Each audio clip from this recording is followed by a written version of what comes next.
जितेंद्र आव्हाड यांना विरोधी पक्षनेता व्हायचं होतं असं वक्तव्य राष्ट्रवादी काँग्रेस अजित पवार गटाचे नेते सुनील तटकरे यांनी केले। विरोधी पक्षनेता होण्यासाठी गुणवत्ता असावी लागते असाही टोला तटकरेंनी लगावलाय। सगळं काही हातून गेल्यानंतर बेछूट दावे केले जातात असं तटकरे म्हणाले। अजित पवार गटाचे प्रदेशाध्यक्ष सुनील तटकरे आपल्या सोबत आहेत। आपण त्यांच्याशी थेट बातचीत करणार आहोत। जितेंद्र आव्हाडांचं म्हणणं होतं की प्रत्येक वेळेला पद म्हटलं की अजितदादांना स्वतःच नाव पुढे केलं। हे 2022 सालचं सांगताय आपण ना। आयुष्यभर खोटे बोलणाऱ्यांच्या वक्तव्याकडे माझ्यासारखा कार्यकर्ता का अधिक लक्ष देत नाही मी, कारण ते लक्ष देण्याच्या क्षमतेचे नाही आहेत।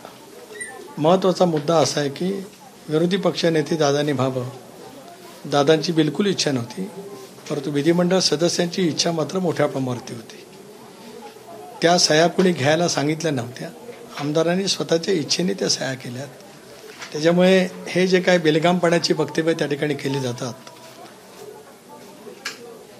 सारं काही ज्या वेळेला हातातून जातं असं ज्यावेळेला लक्षात येतं त्यावेळेला माणसं या पातळीवरती उतरतात आणि त्याच्यामुळे दादांवरती जे काय बोलण्याचा प्रयत्न केला जातो आहे हा अत्यंत दुर्दैव आणि चुकीचा त्या ठिकाणी आहे। मी सांगतो, दावा करतो की दादांना जी पदं मिळाली ती गुणवत्तेवरती त्या ठिकाणी मिळाली, संघटना त्यांच्या पाठीमागे ठामपणाने उभी राहिली म्हणून मिळाली।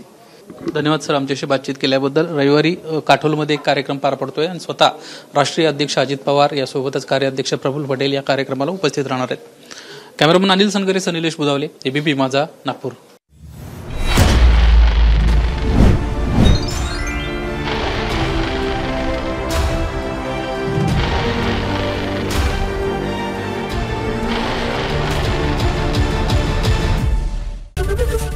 एबीपी माझा, उघडा डोळे बघा नीट।